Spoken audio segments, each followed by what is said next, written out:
Today's video, we're going to be bedazzling these gorgeous rose themed champagne flutes that I got from Anais Candle. Check below, everything will be linked.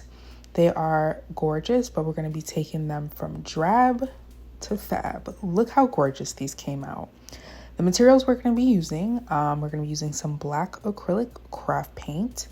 We're also going to be using red.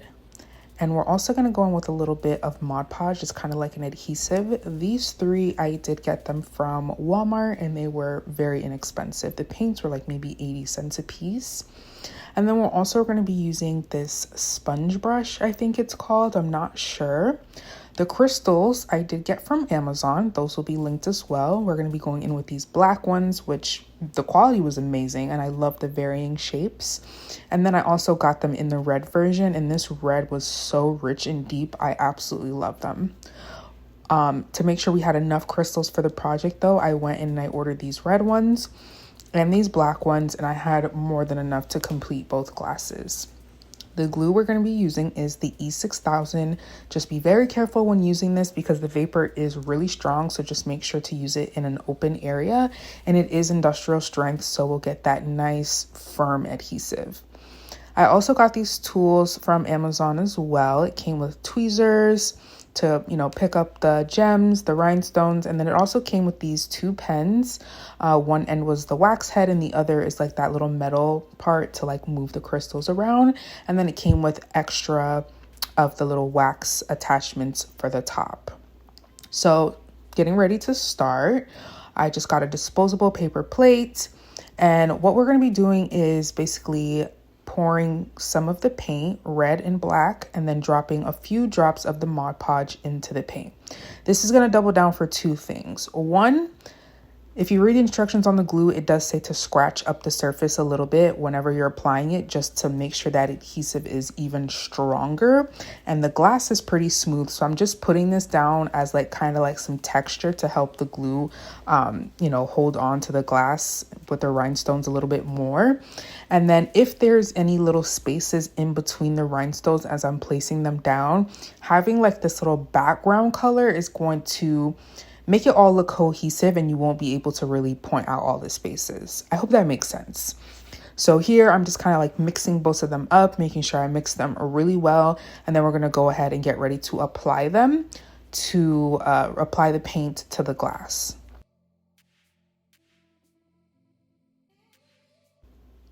Once they're all mixed up, this is what they look like. As you can see, it doesn't really change the color much. It just looks like regular red and black paint. But now we're going to take our sponge brush and I'm going to dip into each of the colors. I decided to start with the black first. And we're basically just going to paint it on there. Really no rhyme or reason. Just making sure that as I'm painting, I'm making sure it gets to that end. And there is a little bit of a lip on the end of the glass. So I'm not necessarily taking it over the lip. I'm just making sure it goes like evenly over the side, if that makes sense. And then I'm just going to go around and do that. And then make sure I'm not bringing it up the stem of the glass just because I want it to be have like a little bit of a gradient. I'm going to bring the crystals like staggered up the stem. So those I'm just going to place like individually as like drops. So I'm just focusing painting the base of the flute. So this is what it looks like so far. I know it may look a little gray, but I promise it'll dry black. And I'm basically just going to go around, touch up the edges, make sure I didn't miss any spaces, and kind of just clean up everything. For the red, you can't really see it too much in the video, but it was a little bit too much of that bright cherry red. You can see it really bright. So I just mixed in a little bit of the black to make it just like a little bit deeper to kind of like match the vibe of the red of the flute. And it worked out great. The concept for the top was still the same as the bottom. I was just kind of painting a little bit of the neck of the flute because I was going to make that part more fuller with crystals and then do that same staggered style down the rest of the stem, like right above the leaves. So I stopped it right there, and then I kind of just like painted in like upward strokes. The goal is not to bedazzle like the whole top of the flute, as you can see, kind of just maybe a little bit more, or I should say maybe a little bit less than half.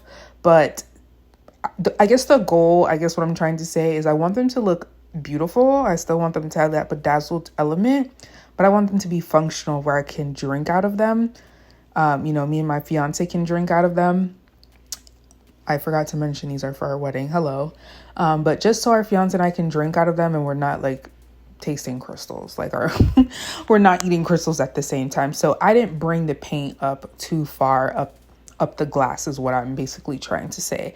I only covered it enough so the rhinestones had something to stick on, and in case there's any spaces, they have that kind of like reddish backing. I hope I'm explaining this well. Once done, this is what they look like more or less. You can see the bottom is now black. And even though I have the flash on, the top looks a little bit of a brighter red. I promise it's the exact shade I'm looking for. I didn't want the edges perfect. I kind of wanted it perfectly imperfect, if that makes sense. That's the vibe I was going for. But obviously, if you want more of like a straighter line across the top, you can absolutely do that. And this is them completely dry. For you, obviously, guys, it was like a second, but I worked on this project for these flutes maybe like 1 or 2 weeks. So this was maybe a day or two later. Now, getting into the first pack of crystals, I want to do some like heart shapes with the crystals. So I was kind of just going through the shapes to see which ones worked. Those two, not really. And then there were some actual whole heart shapes, but they weren't like a symmetrical heart. You can see they're kind of like lumpy, not really a perfect heart shape.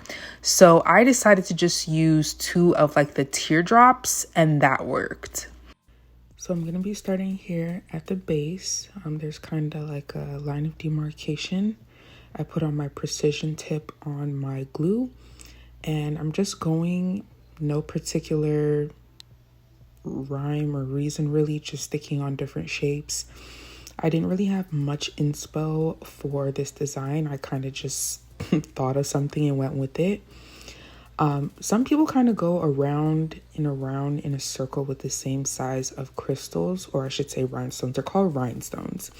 But because I was going for more of like a crystal look, I kind of did them a little bit more randomly and sporadically as far as pattern goes. I had tiny, small, medium, large, extra large size crystals.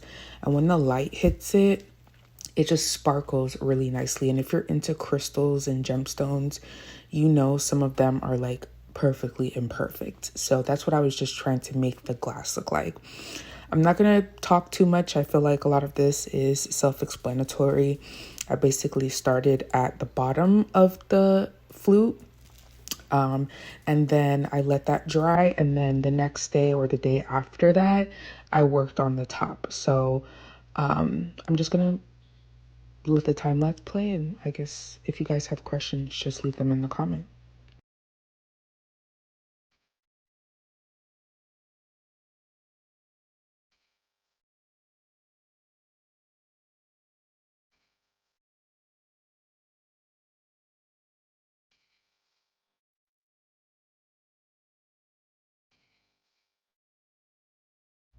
This is the bottom finished. I love the little hearts on the neck part of this flute so bad. They came out so cute. So after a couple days, I flipped my flute upside down and I started working on the top portion. I don't really know what to like describe this pattern as, but I just kind of like went with the flow. I had music playing and I just stuck them on in a fashion that kind of felt right. I will say that both flutes are not twin sisters, but they're like identical, maybe fraternal twins. I didn't want these flutes to be perfect. I really just wanted to do like a fun DIY project and not put too much thought in it, but also have something nice for me and my fiance to have. on our wedding day, something a little bit more unique than your standard, Mr. and Mrs. with the date on it. I thought these were like fun and kind of like had an elegant element to it. So I showed them to him and he loves them. So I'm super excited to use these. Now, the only two things I want to mention is you really do need to work in small spaces when doing this and make sure you put enough glue.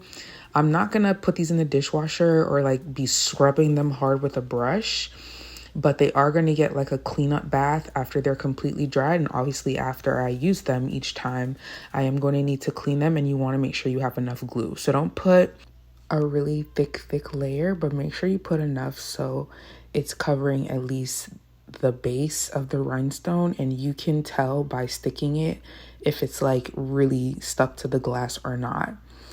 And then the only other thing I want to say is as soon as you apply a layer of glue, within like 10 seconds, that thing is getting like tacky. It's drying. So you have to move very quickly. And there was like these really annoying, like stringy bits of the glue.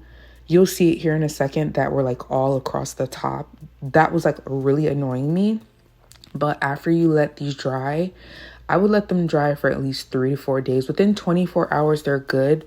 But I do have to like wash them to get rid of the excess glue and wax from the pens. So I'm going to let these dry for like 72 hours up to like 4 days before I wash them. And that will get rid of all the extra glue and all the extra wax. So I just want to point that out because you'll see here in a second where the glass looks so messy. But this is all cleanable. And acetone and 91 isopropyl alcohol are your best friend while doing this project, in case any like gets in an area you don't want it, or if it gets on your skin or anything like that. This glue is really easy to clean.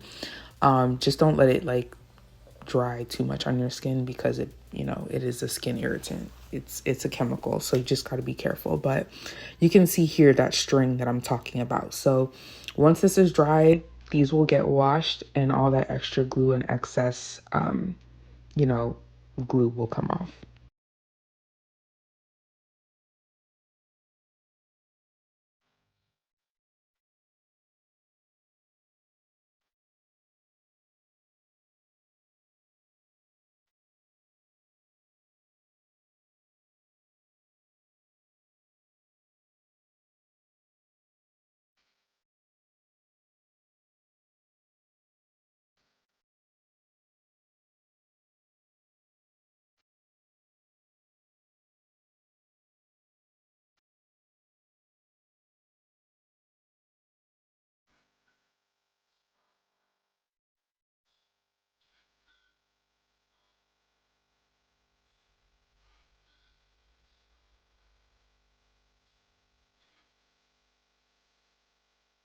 So here I'm sticking on the last few stones. I'm pretty much done.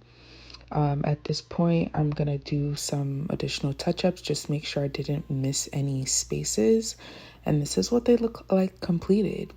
So from here, all they're gonna do is get their final bath. Once that 3-day window has passed, I'm going to shine up the rhinestones with some Windex cleaner, and they're good to go.